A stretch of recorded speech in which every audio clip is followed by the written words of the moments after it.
I mean, and what is your view on the interface between science and technology? Because I suspect that some of your approaches are also quite driven on technology. Yeah. I mean, I guess you need the latest technologies also for going for fishing expeditions, Yeah. I guess, Yeah. in the ultimate proteomics and stuff like that.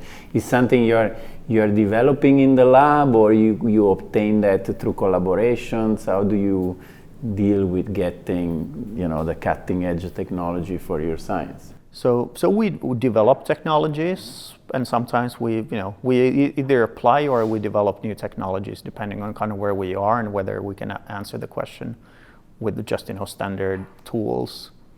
But I'm a huge believer in technology, that if you just think about the biggest discoveries in the last 20, 30 years, like almost every one of those is technology, going from RNA interference to iPS cells to CRISPR-Cas9 and iPS cells, right? That they're fundamental discoveries. How for example small RNAs and defense systems work, or CRISPR-Cas9 and pathogen or phage defense, or iPS cells. Just a fundamental idea of how you can turn any cell into a stem cell, which is fundamental discovery. But in the end, the bigger impact is actually the applications and what it enables, and I think technology really enables science. Of course, you need really smart people and really good ideas, but a lot of them are enabling in a way that when somebody discovers something, they don't even think about like how it could be applied